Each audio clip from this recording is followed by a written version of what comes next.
Alrighty, welcome. I am Heather Pierce Campbell, the legal website warrior. I'm an attorney and legal coach based here in Seattle, Washington, and serving information entrepreneurs around the world.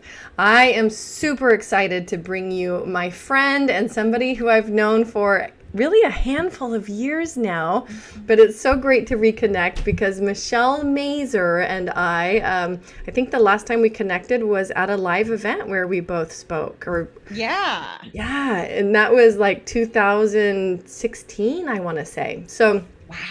I know it's been a few years. Michelle is brilliant. If you are not familiar with Michelle's work, Michelle Mazur works with brilliant business owners who are shaking things up, but having trouble talking about it. She combines the tools of successful social movements with the qualitative research skills she earned in her communication PhD to help them craft their powerful, captivating message. The author of The Three-Word Rebellion and featured in Fast Company, Entrepreneur, and Inc., Michelle knows that speaking about what you do in a clear and captivating way is the key to reaching the people you could help the most and making more money in your business. So Michelle and I'm just going to say we're neighbors. We live right, you're in Seattle as well. Yep. I'm in the Fremont area. Awesome. I know I could probably throw a rock and hit your house. So I joke, but compared to the world, we feel very, very close. So Michelle, tell us, for those that don't know you yet, tell us how you got started in the communications and messaging world. I always feel like when somebody asks me this question, it's like, well, let's go back to high school because that's when it really started. Perfect. Yeah. So in high school, I had this moment of taking a public speaking class.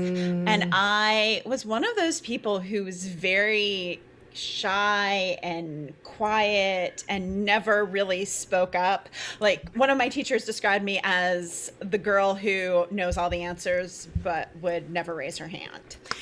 And so they force you to take public speaking in college or in high school.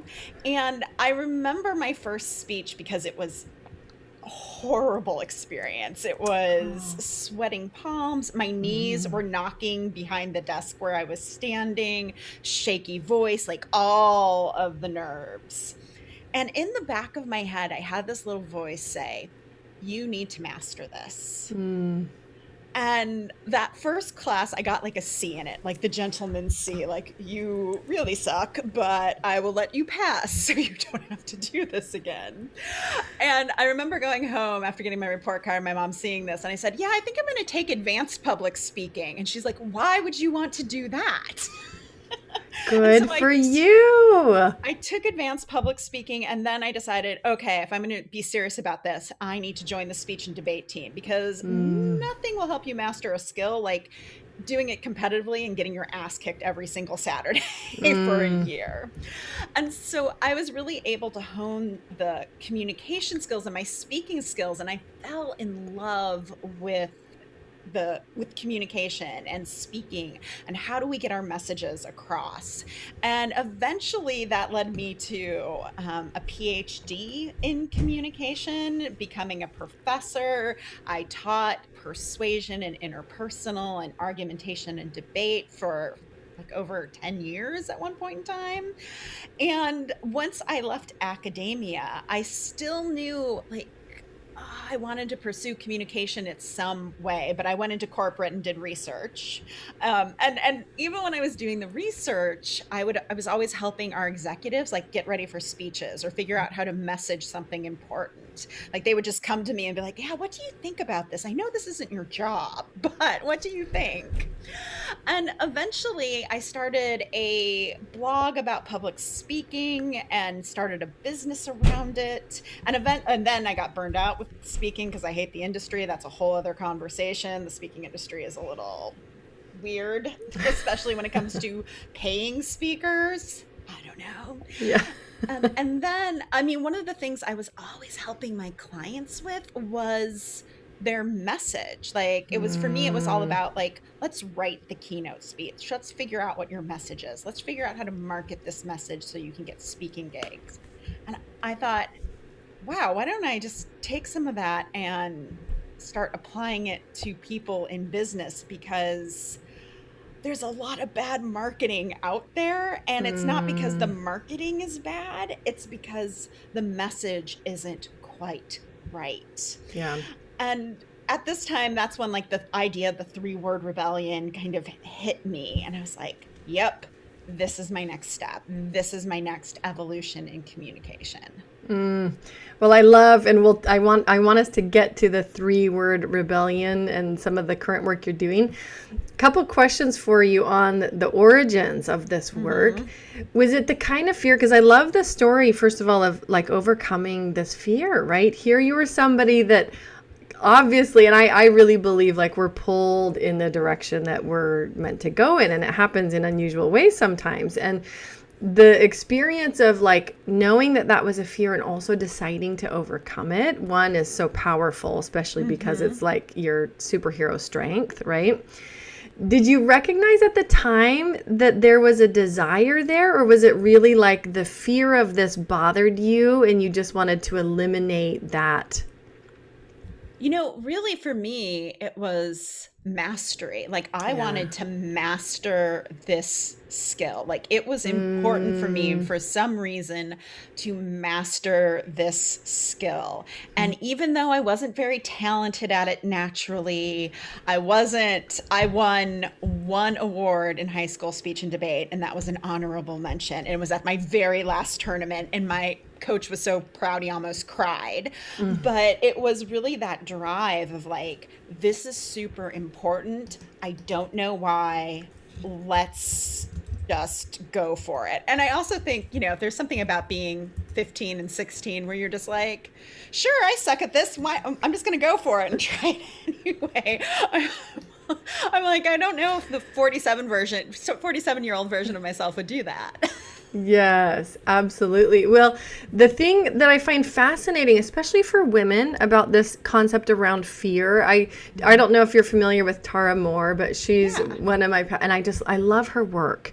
She is, for anybody that doesn't know Tara, she wrote the book Playing Big. She leads a Playing Big course for women as well as a facilitators course, but she specifically deals with supporting women around like, you know, taking big leaps and making big decisions and moving through that fear. And she describes it that there's 2 kinds of fear, right? I think she calls it pashad and yirah, which, you know, come from Hebrew, I believe. And the yirah kind of fear is the fear that pulls you because it's the longing of your soul and like what you really want to be doing, versus the kind of fear that stops you for another reason and is really there to keep you safe and turn you around and go a different direction, right? And so that's partly what was going off in my head was this the yirah kind of fear? Like clearly you followed it and it worked out. And I think it's really important for us on our own journeys to understand that concept and pay attention to what kind of fear is showing up. And like you, there was a moment, not around public speaking, but when I was in college, first of all, I've always been a terrible swimmer. I had like really bad water experiences as a kid. But I went on this hike and was on this cliff, and it was literally over like a 60-foot drop, and across the way was a waterfall that went, you know, way down, and then the river got lazy a little while down, but it was pretty wild looking down into that. And there was a part of me that just knew I couldn't leave this area until I jumped, like till I overcame that fear, not only of heights, but of swimming. And it was really strange. I had not yet had an experience like that where I was so fearful, but also so drawn to doing a certain thing, right? Anyways, it just made me think of like the clammy hands and like feeling so extraordinarily nervous, like literally thinking I might die. I'm a terrible swimmer and I'm also afraid of heights, but I have to do this thing. So I love your story from the perspective of like taking the leap, and not only taking it, pursuing it again to the point of mastery. I just think it's so powerful. At what point, like, I love that your mom was like, really you want to do, you know what I mean? No, like what is wrong with you? You are I'm clearly not good at this. Well, but I think this happens in our life, right? People around us sometimes, especially around these leaps and these decisions, are like, what? Like, you think of the path of entrepreneurship. How many people have to be like, I'm doing this in the face of people going, what? Really? You're doing what? Right? So at what point did that turn into like, oh my gosh, of course you're doing this. Like, of course this is what you're here to do. Yeah, I spent a lot of time in the woodshed just practicing, like just doing the work, Yes. practicing, like writing speeches, getting better at it. And then I actually was at a school that didn't have a speech and debate team. So I transferred to the University of Wyoming because I wanted to be on the speech and debate team. And my second year there, I was the star of the team. Like literally, like the person who was winning tournaments would, because you could take up to like 6 events to a tournament. I would break all 6 of my events like into the finals rounds and win like trophies and ribbons and everything. And it's like, oh, all of those years in the woodshed, practicing, going to tournaments, getting feedback, losing again and again and again, prepared me to have that year of like, oh, like I'm at the top of my game. Like I'm the best competitor on this team. I love that. And I specifically, first of all, I love the concept of the woodshed. We all have some version of that around something that requires practice and practice and more practice, right? But I also just love the reality of it. You don't get to skip that. You don't get to the point of seeing the results and having the rewards and like really feeling like you're at the top of your game without that. Yeah, and I think we always see people at that pinnacle moment of like, oh, Michelle must be naturally talented at speaking, because my teammates didn't see the 5 years before that where I was really trying to hone this skill and this craft and all the hours I spent by talking to myself practicing. But we just see the end and we think, oh, well, it just happened so quickly. And I don't care if it's life or business, it's never that quick. We are building a skill, we're building a business, and mastery takes time. Yes. Success takes time. Well, and it's so important, I think, that we say that out loud and we continue to say that, because I feel like we are also in a society that is enamored with natural skill. And, there's so many stories that get put into, whether it's social media, whether it's on the news, like we're so enamored with people being like super skilled or super talented in this, and we tend to actually, and there have been tons of studies on this, we tend to favor those people as front runners, not only for jobs. If we perceive as an employer that somebody is coming in with natural skill versus hard-earned skill, they will actually be favored for a job and a position at the company. So I think it's really important that we have awareness around this and that we understand in most scenarios, it's about people putting in the work.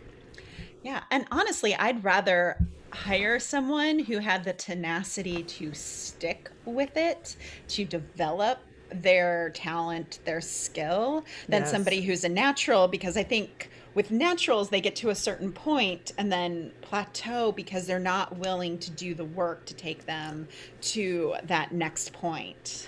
I love that you said that. There's actually a study for anybody that has read the book Grit. Oh my gosh. You know who I'm talking about. Angela Duckworth. She's got an amazing TED Talk on it, everything. But there's a specific study that proves your point that you just made exactly, which is they studied like all the incoming class to West Point. And a lot of people think that success happens because of natural talent, happens because somebody just has this inborn ability to do a certain thing. And instead what they found is the people that not only were incoming class, but also stuck around, actually made it through all of the levels at West Point, were the ones that were not considered naturally talented. They had more grit. They had more persistence. They were the kids that had to work harder to get there. And because of that, they didn't give up easier. They did not give up when the going got tough because they had expended their natural talent. Mm-hmm. Yes. So I love that as a point, because it is. I think that it's so important to be aware of that, surround ourselves with people that not only can help us develop our own perseverance and our own grit, but who have that in themselves. Mm-hmm. The other thing I love about what you shared is this idea that people were coming to you and asking you for support, right, in the area that you are brilliant at, even though it wasn't what you were primarily doing at the time. And I think this shows up as a theme for people as far as the arrows pointing towards your greatest strengths, right? Mm-hmm. Yeah, because I would have like the CMO of a company like coming into my office and being like, "Hey, I'm working on this, talk for this big event. What do you think?" Or they would go to my boss and be like, "Hey, can I borrow Michelle for an hour? I really need help like figuring out how I want to say this thing." And my boss is like, "She actually has other work to do, but okay." I love that. So clearly, at some point, you transitioned into messaging being your core work, right?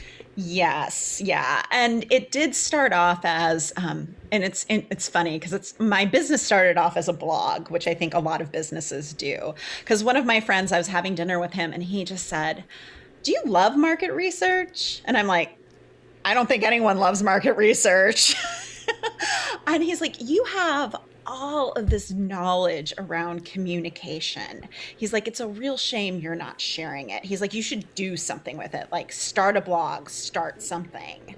And so I was like, "Oh, right." Yeah. Like, I have a massive amount of knowledge about how to communicate, how to create messages, how to persuade. So I started a blog, which was freaking terrible at first because I'm a former academic, right? Like, Ambien had nothing on the power of my blog to put people to sleep. But it was this journey of finding my voice. And when I found my voice, which was this, it's one of my favorite stories to tell. Like, I was at an event and there was this motivational speaker, and she got up in front of the room and she said, like, "All right, everyone, stand up." And so we all stand up because we're good audience members. Clap. So we start clapping. And she says, "You have given me a standing ovation. Now I must earn it." And I was like, "Oh, this is so gross. Yuck." Like, yuck. Like, I feel manipulated. This is disgusting. So I wrote this like really ranty blog post about how not to be a motivational speaker. And it was the kind of post that was like in my true voice. And I was terrified to push publish on. But when I did, like, everybody started sharing it. And all of a sudden I got this email from this person who saw the post, and he's like, "I loved this. I'm looking for a new public speaking coach. Could I work with you?" I didn't have pricing. I didn't have anything. And I get on the phone with him and he's telling me about the speech. And it was like for Barbara Bush's Points of Light Foundation in front of all these famous people and the former first lady. And I was just like, oh, and that was my first client, all because I was just like really ranty in this blog post and just giving people a fresh perspective. I love that. First of all, I love the guts that it took to hit publish, but also the message around really speaking out about what is not working. I think so often people get caught up looking around at the marketplace and being like, how do I make this work for me? How do I fit in? How do I, take advantage of this river that's already flowing? Versus being the signpost, versus being the person that says, don't go that way, go this way, right? Yes. Yes. So, because I see that in the stuff that you do now, right? We were talking about this even before we went live. So I love that that is like one of your, early Kickstarter stories for your path, becoming a coach and a writer and a speaking coach, and writing on marketing in the online world. It's just people need more of that. Yes, I agree. So what were some of your early struggles? Like when did you make the choice to make the leap to entrepreneurship? right? Because it sounds like you were embedded in somebody else's organization. Yeah, I was working in somebody's business, and my business was very much a side hustle. So it was one of those things I would get up at like 6 o'clock in the morning and work for 2 hours on the business, and then get up and get dressed, go to work till about 5 o'clock. And then usually I was pretty spent to Yeah. like really work on the business. I would take clients during like my lunch hour, like all of the side hustle things that you hear about. And then one day, and we had a lot going on in our family. My husband's mother had just passed away, and and with that we also got some inheritance. And so I was having a conversation with my boss, and my boss, who I loved, like I had the best boss at this point in time. He was like an amazing human being. And we were sitting in this cafe, and he's telling me about that he's going to get promoted into this position of leadership, which was probably the best thing that organization ever did, was to promote him. And so, he's telling me all about it. He's super excited. And then he's talking to me about like, well, this is going to be a real opportunity for you to like step up and really take a leadership role in the Seattle office and blah, blah, blah. And he's like, and what do you think? And I said, I think I'm quitting. Not what he was expecting. No, like he was like, because he had been talking for like 20 minutes straight. And in my head, I was doing this battle of like, do I need to tell him that I'm thinking of leaving? Like, should I tell him? Like, I'm like, I can't fake this. Like, I can't be like, oh yeah, I'm totally excited about it. And he was just like, oh, well, this changes the conversation. What's going on? So he was really open to it. But, and I had like about a 5-month transition planned. So we decided I would leave in May so they could, because my job was super specialized, so they could find somebody else. And I wouldn't leave him kind of like high and dry without anyone in the Seattle office. Yeah. So yeah, that was my moment. Because my husband and I had been talking about it, like this probably feels like the time to take the well, and recognizing, I think it's ironic that leap happened right as your opportunities are growing inside of this company, right? So I think people are often faced with a choice, and it's not always an easy choice, but I'm glad that it was so clear for you, because I think sometimes it takes people just really reaching burnout and reaching a point where they just no longer feel like they have a choice. Yeah. And I just knew I didn't want that level of responsibility in that organization. The leadership outside of him was kind of a mess. I'm like, I didn't want to deal with that. So I was just like, I think I'm leaving. That's why I think I'm quitting. So you make the leap, and you obviously see some success using your real kind of ranty, whatever, anti everything else that's going on voice. Did that continue? Like, did you recognize that early on and continue in that same vein?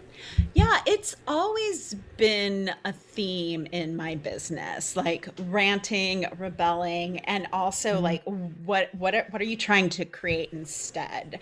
I write in the 3-Word Rebellion book that ranting for the sake of ranting is just complaining. Yes. And if you're going to destroy a system, you have to outline what comes next, even if you don't know exactly what it looks like. So, in speaking, because for me, like public speaking, the message is all about the change you're creating for the audience. Like, what is that? How can you impact them in that short amount of time you have on stage? And with the messaging work that I'm doing now, it's the same thing. How do you take people on this journey with you from like not knowing you, not knowing what you do and who you are, to seeing how they can be impacted by the work you're doing in the world? So it's always been this like yin and yang of like ranting and also what are we trying to create here? And the creation part is way harder than the ranting part, the rebelling part, always harder. Yes. Well, and let's talk a little bit about the rebelling part. What do you see going wrong in the world of messaging, right? Oh, there's so many things. So the first So thing, to pick a couple, right? We yeah, can I'll pick a focus on a couple. couple. Well, one of the things I've really come to realize, especially in the online business world, is that we skip steps. So people start out and they create an offer, and that offer sells, and they get people word of mouth, and they think, oh, I want to help more people with this. So I need marketing. So then they invest in all of this marketing, and for some reason, it doesn't work. So they try a different strategy, a different tactic, a different coach. Maybe they'll do like podcasting, or, they'll try so many strategies, and it's still just not like nothing's catching on. There's no traction there. And it's because we skip that step of messaging so often, because that is the deeper, the harder work of thinking about, like, what am I creating here? What's the value of this? How do I talk about this thing in order to make people want it? How do I get people's attention? Like, how do I even capture their minds in the first place? But we just skip to the marketing, which kind of leads to the second problem is, I call this lazy ass messaging. So a lot of the marketing programs and courses will give you like templates and formulas and Mad Libs, and it's all based in that kind of bro marketing. Let's psychologically manipulate people by using scarcity, authority, all of those, so that they buy. So we use that messaging, and it never feels great. It never feels aligned. It doesn't really capture what we do, because lazy ass marketing or messaging really causes that, oh, I have to be like everybody else and use these formulas and templates. And that's a huge problem. I mean, it's a huge problem when you manipulate people, or people manipulate others into buying things they don't need.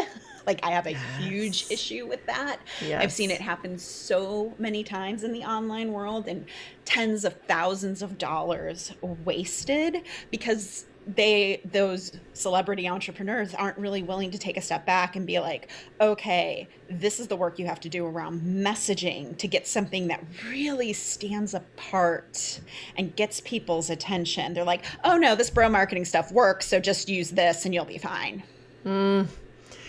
It's so interesting because this concept of bro marketing, and even just the manipulation, really any kind of manipulation, you see it show up, I feel like, in different ways. You can see it when it shows up as formulas. You can see it when it shows up as what's the name of, like, the stories that people tell about their the own rags to riches stories. Yes, and their own, like, transition point stories where they're using, obviously, playing on people's emotions to manipulate in a way that's very inauthentic and really gross. I see that a lot, and it totally turns me off. But even and I'm not going to name a name, but there's somebody who sells software, and it's the whole offer stack at the end and getting 3 yeses and blah, blah. Like, you see it over and over and over. And I was having a conversation the other day with a friend about just this. And I said, does it work? I'm so turned off by it that when I see it,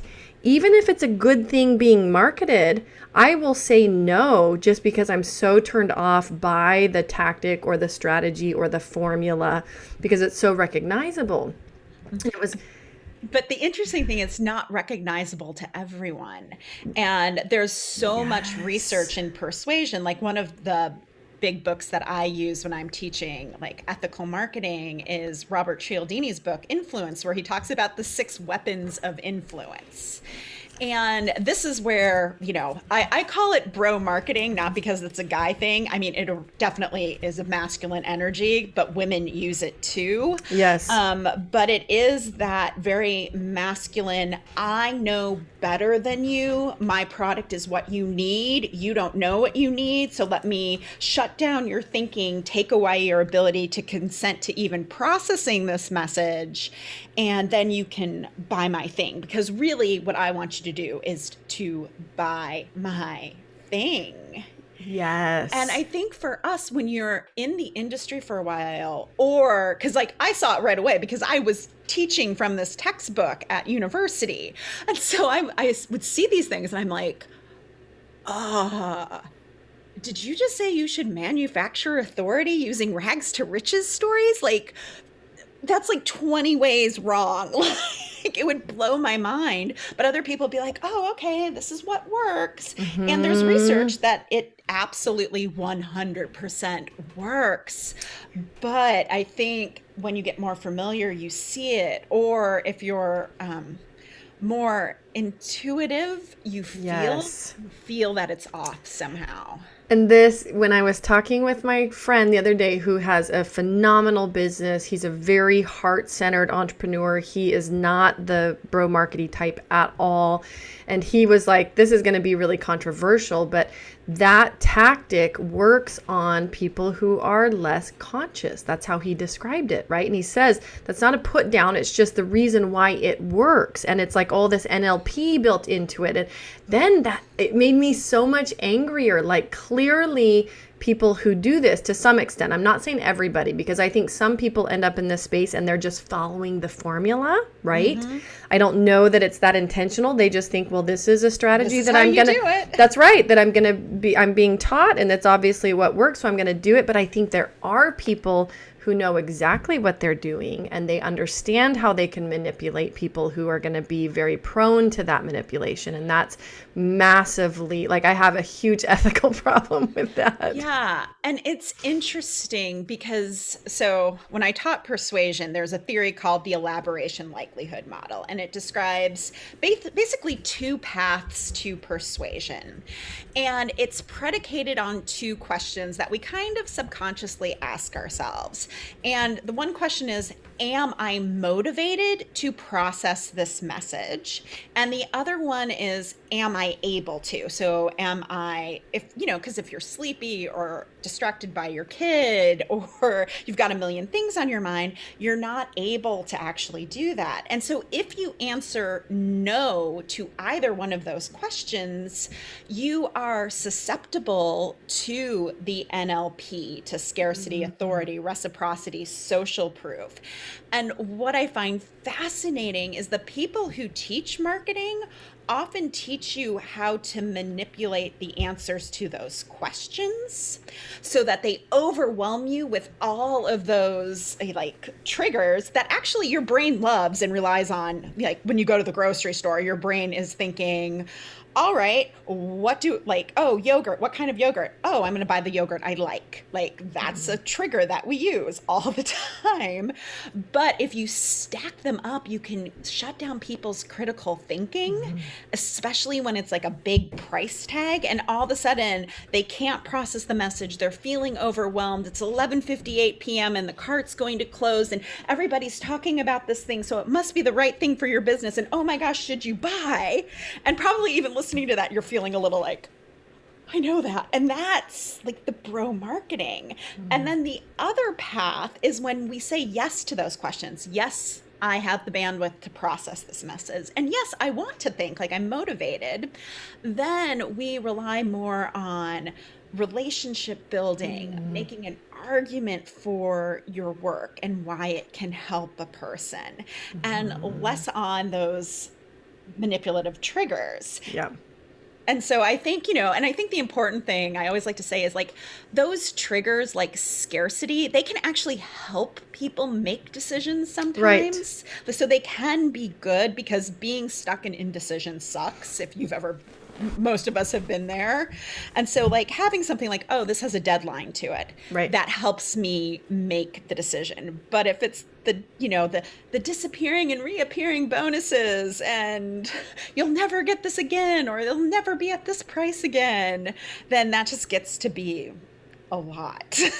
Well, and I appreciate you pointing out that there are certain, I'll just call them like components of human behavior that we do have to be aware of, right? So like one of the things, even in coaching my clients on the legal side of things, when they're talking about refund policies and we're building their terms and trying to put contracts in place that will protect them, I tell them up front, like, be really conscientious of talking with your potential client or your potential buyers, that especially on high ticket items, there is nearly always this period immediately following the purchase where there's buyer's remorse. And it's just part of our psychology that is designed to keep us safe. Like, oh, we ventured outside of our comfort zone a little bit. Now let's pull it back in, right? but talk about it up front so that you can minimize the experience of that. If you know that you're really authentically aligned with this particular client and you know that this would serve them. And I think it's why I most appreciate, because I've been at lots of events and watched people sell from stage and tons of online stuff. But the ones who do it right, in my opinion, are the ones that take the time to really authentically say, this is for you if you fit these criteria. This will help you. And I'm here to help you make a yes or no decision. But if you're over here or you're not yet to this stage in business, like it's not going to be a fit for you. Like we just,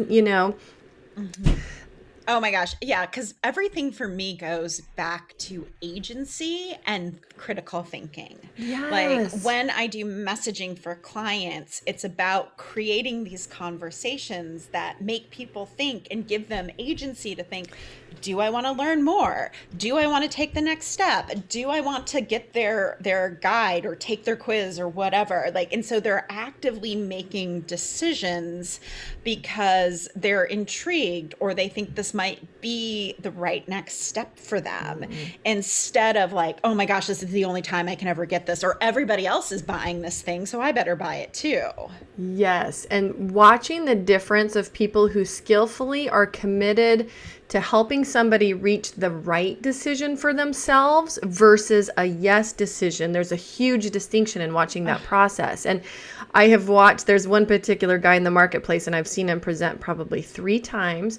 Every time, every audience, it's exactly the same. He sells the heck out of whatever it is he's selling. And there's a lot of unhappy people on the back end once they actually consume the service. But they literally have people like running to sign up on the sign up form. And every time I'm just like so sick to my stomach watching it because it's such a charade and it's designed to get everybody thinking yes, whether they need it or not. Yeah. And that's, that's in my mind, the worst of the worst. And I'm always like I'll talk openly to people around me. Like, did you see that? Like, kind of describe it as I'm watching it, but it is amazing to watch it work every time. Yes. Yeah. And that's what's unfortunate about that method of marketing. Yeah. It's highly effective. I'm not going to lie and say that it's not. Right. So what do you say to people who are like, okay, that's one of my choices. It's highly effective. I really, really genuinely believe in what I'm offering because, there are people who will teach sales from the standpoint of like, if you believe in your offer and in your service, you will sell it, right? You're going to be so much better standing authentically and being like, yes, I truly, genuinely believe that this will help you and help your business, right? So for people who really are, let's say, ethically motivated, but they have this choice to make about whether or not they maybe give up sales versus, engage in a more authentic dialogue that may ultimately get fewer people into their program, right? How do you have that conversation with people? I look at it this way. Are you giving up sales or are you giving up your next pain in the ass client? Yeah. Right. So if you manipulate somebody into a program, there is a high likelihood they are going to have buyer's remorse. There is a high likelihood that they're going to tell other people what a crappy experience they had in your program. And yes, you can believe in the power of what you do 100%. And also, it is not right for every business owner or every person on the planet. Yep. And so when you're truly looking, having a conversation with someone and you're like, no, I know I can help you. That's very different than like, oh no, this is great and it can help everyone. So I'm going to just get as many people as I can in it. Right. So that is how I look at the trade-off. And honestly, I guess I haven't done the research on this quite yet in my own business and with my clients, but I'm interested to see if does it negatively impact sales? Yeah. Well, it's a good question. I just know that from certain live events I've been to, like watching the percentage of the room that responds to some of the techniques that we're talking about that are so distasteful versus, I think sometimes there can be a difference, but I also think that having the commitment, like you said, to drawing in exactly the right people does mean better business. It probably means fewer, pains in our hind ends and better referrals. Yep. Mm-hmm. Right. So it's the long game. I think it's a longer play, and I think it's a much better play. Yeah, because I feel like the bro marketing will get you the quick money grab. Yes. Yes. Actually, this comes full circle because just one of the other conversations I was having the other day is about a gentleman that we all see online that does massive amounts of marketing and, puts a huge amount of money into Facebook ads and online funnels and all of this. But somebody who is familiar with his business said the other day that they think his refund request rate is as high as 50% on many of his sales. And I think that's the trade-off. That's like an extreme example of what that trade-off looks like. Yep, exactly. So share with us a bit about your 3-word rebellion, right? So it's a book. Yeah. Yes. It's a book. It's a messaging framework. It's a movement. Yes. And really, it's kind of the answer to that lazy ass messaging that fuels marketing, that bro marketing we were just talking about. Because what I realized when I was burned out on speaking and wanting to leave that industry is it was 2016, so I was watching a lot of news at the time. And I was also seeing the rise of social movements, whether it was Black Lives Matter or even Make America Great Again. But in my communication brain, I was like, oh, that's so interesting. You know what movements do really well? They capture what they're about in just a few words. It's memorable. And then I realized that some of my favorite entrepreneurs did the same thing. I thought about Simon Sinek and Start With Why, or Mel Robbins and the 5-second rule.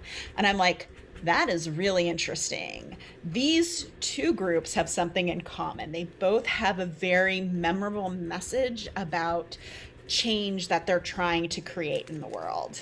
And so I took a social movement class back in my PhD, and I was like, I wonder if I could use some of the questions that are from social movements and have my clients free write on them so we can get a word bank and see if we could find the core message that their business is all about. That is remarkable, that other people would want to share. That's not the normal positioning, I help X do Y so that they can Z statement, but really this message that is for your people to spread. And it worked. And that was really how the 3-word rebellion was born. And then I realized great, you get your 3 words. Even when I came up with the term 3-word rebellion, I was like, okay, this is so good. And then the next problem was, how do I talk about this so people actually buy in? Because, we're so familiar with Start With Why, but I always tell people, when Simon Sinek first came up with that, and he lived in the Puget Sound area, it's not like he was in downtown Seattle just on the corner, Start With Why, Start With Why. He had to figure out how to talk about this thing. And I had to figure that out. So it was oh, my clients are going to have to figure this out too. And that's where the other work around the client journey and signature stories come in. And then thinking about oh my gosh, how I'm going to launch this and apply this to my marketing.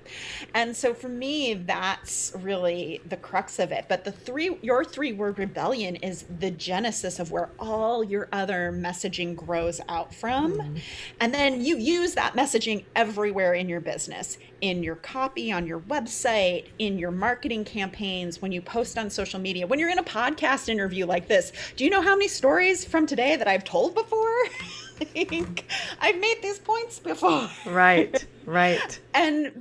And that means we get to practice our message, we get to see what works, and we get to be what I call radically consistent with our message. The way, Brene Brown shows up and tells us the same story, and we love to hear it again and again.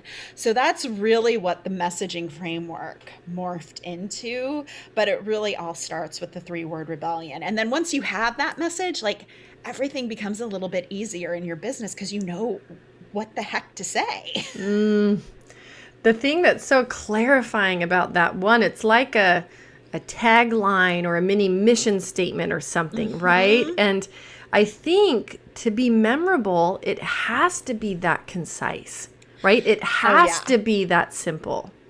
Yeah. So a three-word rebellion, a good three-word rebellion does something in your audience's head. So the first thing it does, it like grabs their attention, it makes them lean forward and then think, "Oh, well, what does that mean? Like, what is a three-word rebellion?" And then the second part takes place. Like they're curious about what it is, and then they start thinking about themselves. Like, what are my three words? How could I use a three-word rebellion? And when people start thinking about your message, your work, it's way more memorable. You've got their attention. They're ready to learn more from you. And and since I'm all about inspiring thinking, that's exactly what it does. It inspires people to think and Mm. ask more. So that's really the power of it. It grabs attention and makes people think. I love that piece. I mean, the thinking part, the sparking curiosity, right? And then especially the self-reflection. Like, how does this apply? Because nothing happens until you make that leap for somebody, right? They're not going to get Yeah. into movement without seeing how the dots connect to them. Exactly, exactly. And most of the positioning statements out there, it's all about the business owner. It never Yes. makes people think like, "Ooh, what does that mean for me?" Or what are my three words? Or what is my Mm-hmm. why? We're just like thinking like, "Oh, so that's what you do. Cool." And so that's really the thing. It makes people connect those dots and start thinking about themselves and how they could use your work.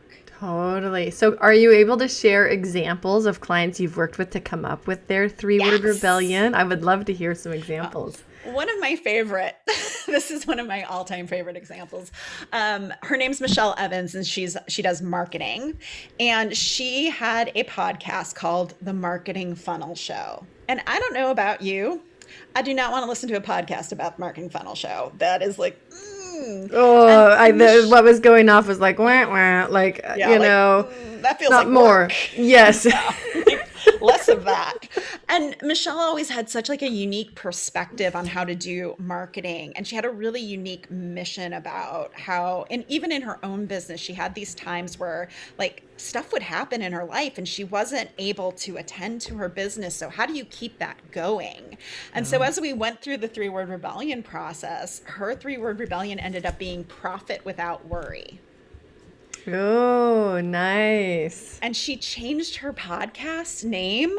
Like that's all she did. She changed the name of her podcast and her downloads quadrupled because people want to know like, ooh, profit without worry? Like you can do that? How do I do that? And it was intriguing. It totally represented who she was and it got her right people to listen to her show and pay attention to her work.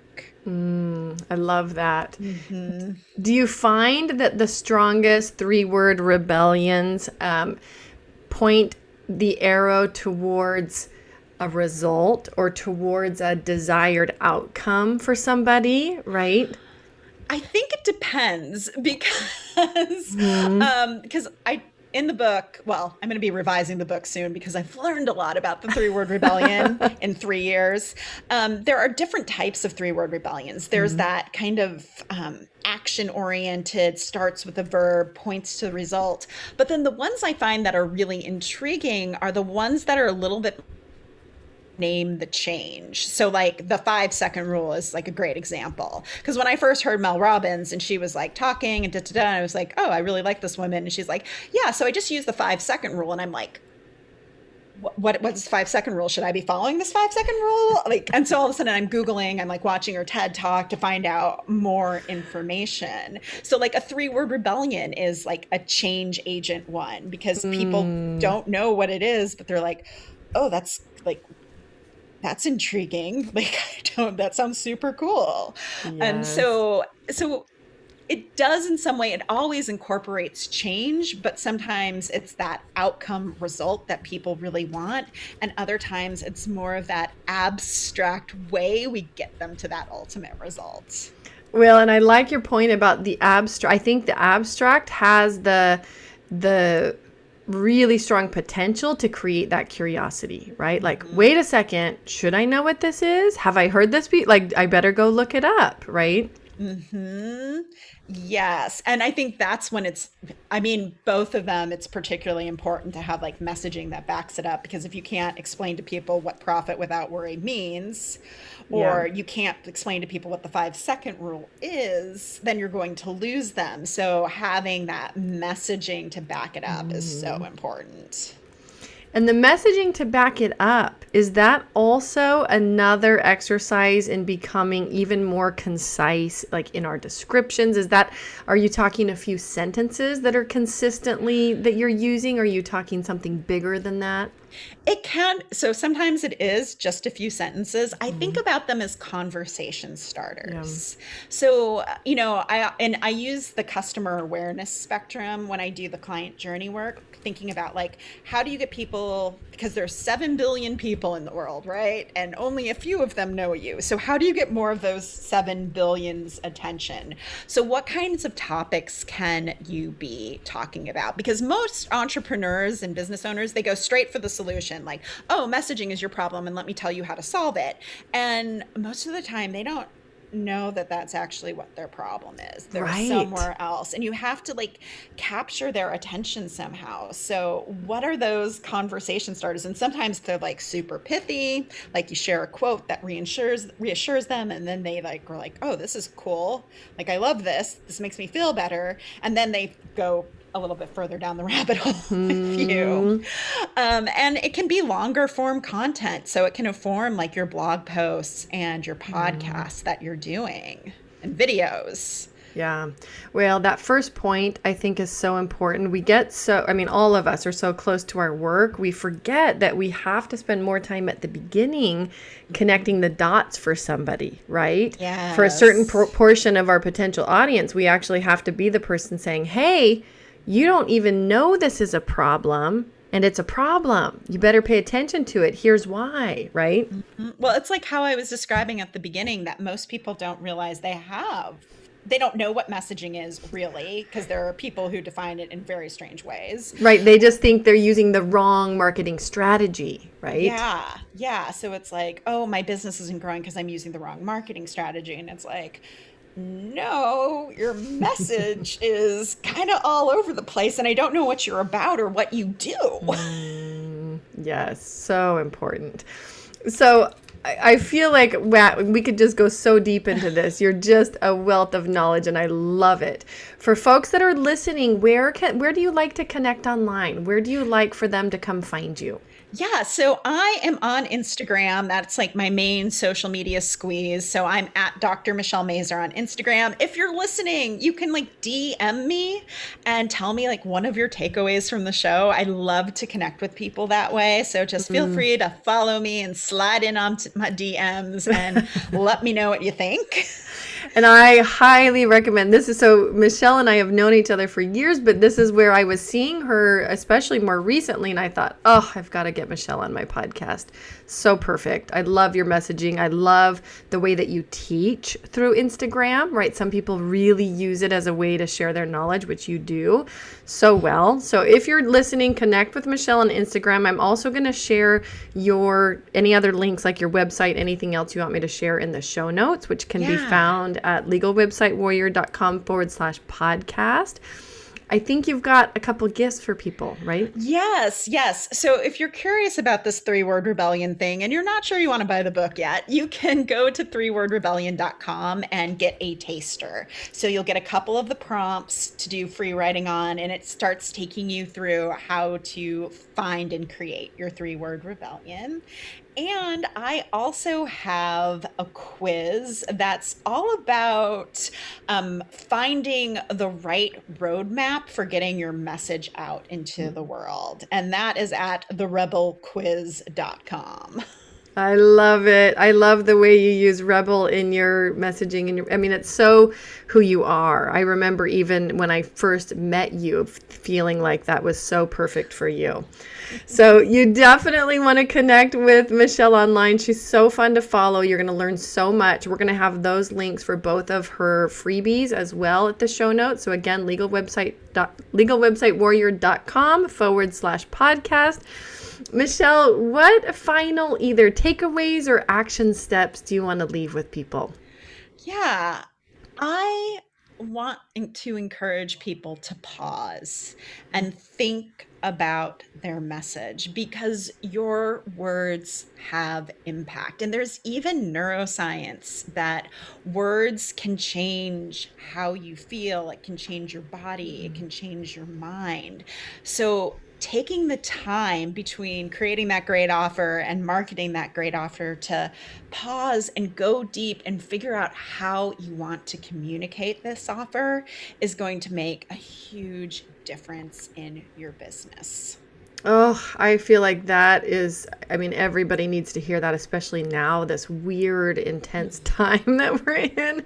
Giving ourselves permission to pause, I think, is a really hard thing to do, especially right Mhm. now. And that reminder that our words have power, right? Our self-talk, our marketing, like all the words that we choose, we have to be very careful with.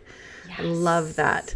Michelle, I'm so glad you're in this space helping people get it right. Thank you so much for coming on here and sharing your brilliance and your joy for what you do. I love it. Oh, you are so welcome. Thanks for having me, Heather. Absolutely. Talk to you soon.